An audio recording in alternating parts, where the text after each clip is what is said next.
And what we decided to do was imagining these 6 lines on this diagram heading off into the next 100 years, and us trying to write about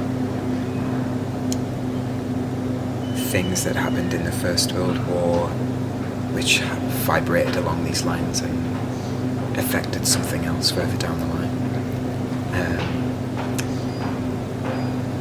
And then we started to research it, and probably what we thought was going to be a set of instrumentals with clever titles has mostly turned into a set of songs, because that's where the research led us, because we found out so many crazy and amazing things. But in terms of what the songs are, we've tried to focus on small stories. So for the song, which is, I suppose, about reparations, the song is really about somebody working in the German treasury, like in 2010, whose job it is, whose like boring bureaucratic job it is, to make sure that this debt repayment related to something that happened 92 years before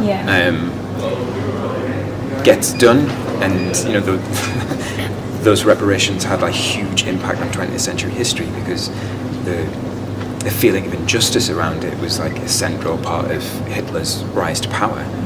I'm talking as if I know anything about history. I mean, tonight I'm a drummer, but like this is how far we've got into this. So yeah, just like, you know, there's someone in an office whose job it was to sort this out. This thing of like such magnitude, related to this task of such bureaucratic, like, nothingness.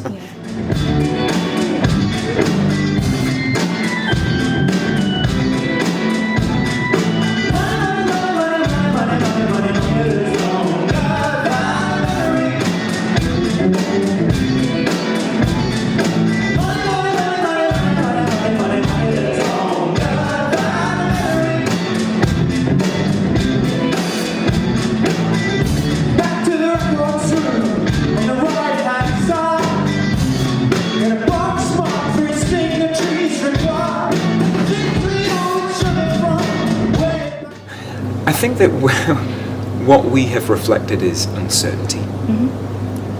I mean, we haven't written about the war directly.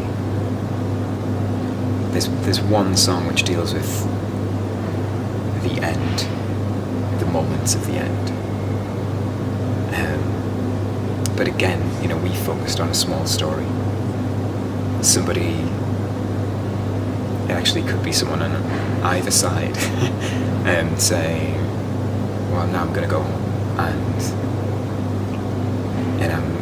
I've been here for so long, I'm not sure what home is, and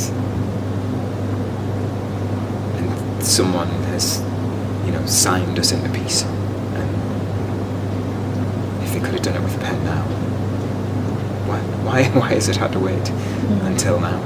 But it you know, it's like, it's a small story. It's like a rumination, rather than a story. I think we've tried to capture like uncertainty in a kind of amoral way. We haven't tried to say, like, we haven't tried to do kind of what's good and what's bad, because wars do speed up technology, and that can be for good, and it can be for ill.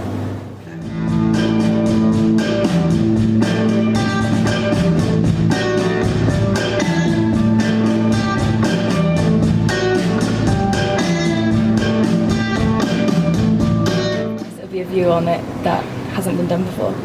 I hope so. I mean, I don't think that anyone's, written a kind of disco song about the development of sanitary towel, but I mean, who knows? I haven't researched that very much. We've finished with a very odd cross section of topics, but everything that links back to something that happened in the war or immediately afterwards. I hope it makes sense when people see it. Yeah. Because there's going to be quite a lot going on. There's our guitar player is a graphic designer as well, and he's done an animation. Oh, cool. Is that it's going to be projector? So that's going to be behind us as we play, using archive stills as well. Yeah. And it has the text of the story. So every piece of music has a kind of a moment from within the war or just afterwards, and then a moment down the line. Yeah. And we're kind of playing it chronologically. And then the songs tell little stories of somewhere on that thread between these two points. I'm hoping it makes sense. We've never done this before. I mean, we're a band usually. We just sit around and wait for inspiration and write about how we feel, which is a very limiting way to make music. Every aspect of it has been challenging and actually lots of fun. So deciding, fleshing out what the concept was going to be, how that was going to work.